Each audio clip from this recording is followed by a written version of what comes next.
Collaboration is a key piece of National Board Certification, and it's my pleasure to have a collaborator, a neighbor in Julie Ramsey.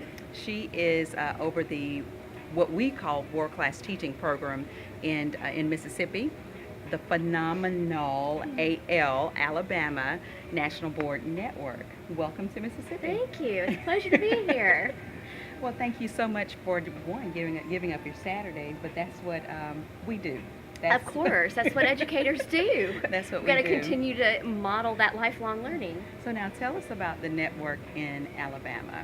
What good things do you guys have going on? We have a lot that's going on right now. Our network's been around for 13 years, and it's been, an ever-changing, ever-growing organization. We have officially, it's been proclaimed Alabama NBCT Week by our governor for next week. So we do a lot of things like that. We have a formal conference in January that's open to all educators and pre-service teachers, because one of our missions at the Alabama NBCT Network is for us to reach out and grow great teachers. Reach out when they're in pre-service, mentor them through their early career, and then guide them through the national board process so that can just continue to feed back and forth. We've built some relationships with different organizations that can help support us. We work in Alabama, we have in-service centers, 11 regional in-service centers. So we've been able to do a lot of lobbying with our legislators, who've been very supportive of making sure we not only receive a stipend every year for being board certified, but that each of the in-service centers receives funds to support board certification and renewal, as well as providing scholarships for teachers to pursue board certification across the state. We also have informal events where we've had renewal work days. We provide opportunities for candidates to connect with one another. We have an Ed Camp NBCT in the summer, and so we really are looking at the entire teaching continuum and how we can continue to grow and foster accomplished teaching across our state for every child. Well, you do so much with your network, but you're also a teacher. Yes. How do you balance? Well, I have Hermione's time turner. I wish. To me, it's instead of it being two things, I really see them as being one thing. With my students, I teach sixth graders at Rock Quarry Middle School, and one thing that I really feel is so valuable is for them to own their learning, for them to pursue their passions, and for me to provide them the tools to grow in the way they want to grow, for them to have a voice and to make a difference in the world. I don't feel like I can do that for them if I'm not willing to do that myself.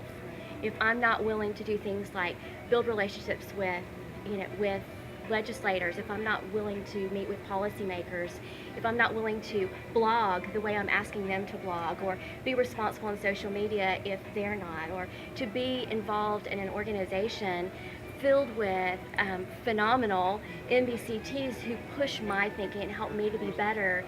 If I'm asking them to build their own personal learning network, I have to model that for them as well, because we're learning side by side. I mean, my students may be 11 and 12, but they realize they have a lot that they can teach me as well. Well, modeling it is a key piece that we do, as well as application. And when I say we, National Board Certified Teachers, obviously you're a teacher leader. You're also a published author. I am. Tell us the title of your book and just a little bit about it. Sure. The title of my book is Can We Skip Lunch and Keep Writing? Collaborating Online and in class and online. And really it's about the journey that I was set on as a result of going through board certification. How I felt like I was a dynamic, great teacher. I had this whole teaching thing figured out, and I realized that I didn't. And as a result, I realized I needed to make a drastic shift and turn it from teacher-directed to student-owned and driven. And so my book is a lot about how we do that, how we differentiate for all of our learners, how we use technology in authentic, meaningful ways for our students to not just connect with one another, but connect with their peers abroad, their writing mentors, people that can help them, in an area, how to connect safely and really own that learning that they do. Right. Well, you do some important work, and thank you so much Thank for you. traveling across state lines. Of course. We're rivals, but we're friends. We are. It's a strange thing, I think, especially here in the South. right. So we appreciate the opportunity to collaborate and Absolutely. expect to see us at Lifted in Alabama. Oh, we look forward to it. Thank you. You're so welcome. Thank you.